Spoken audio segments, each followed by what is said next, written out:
Welcome to the Book Insight. Sapiens.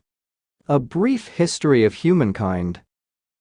This book is written by Yuval Noah Harari, first published in Hebrew in Israel in 2011, based on a series of lectures Harari taught at the Hebrew University of Jerusalem, and in English in 2014. The book, focusing on Homo sapiens, surveys the history of humankind starting from the Stone Age and going up to the 21st century. The account is situated within a framework that intersects the natural sciences with the social sciences. Harari's work places human history within a framework, with the natural sciences setting limits for human activity and social sciences shaping what happens within those bounds. The academic discipline of history is the account of cultural change. Harari surveys the history of humankind from the Stone Age up to the 21st century, focusing on Homo sapiens. He divides the history of sapiens into four major parts. Part 1. The Cognitive Revolution 70,000 BCE, the start of behavioral modernity when imagination evolved in sapiens. Part 2.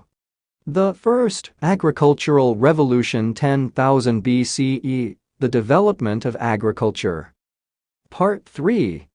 The Unification of Humankind 34c, the gradual consolidation of human political organizations towards globalization. Part 4. The Scientific Revolution 1543c, the emergence of objective science.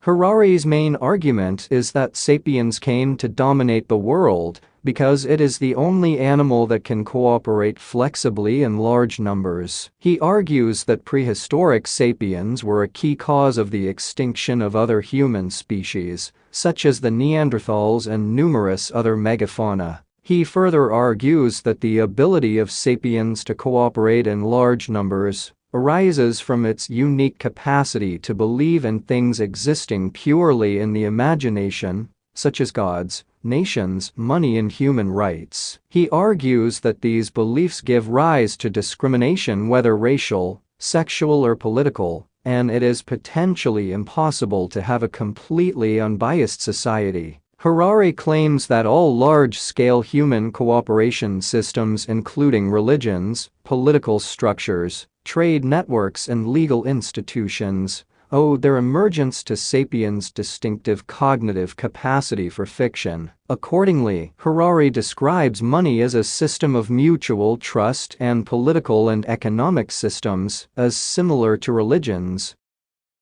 Harari's key claim regarding the agricultural revolution is that while it promoted population growth for sapiens and co-evolving species like wheat and cows, it made the lives of most individuals and animals worse than they had been when sapiens were mostly hunter-gatherers, since their diet and daily lives became significantly less varied. Humans' violent treatment of other animals is a theme that runs throughout the book. In discussing the unification of humankind, Harari argues that over its history, the trend for sapiens has increasingly been towards political and economic interdependence. For centuries, the majority of humans lived in empires, and capitalist globalization is effectively producing one global empire. Harari argues that money, empires, and universal religions are the principal drivers of this process.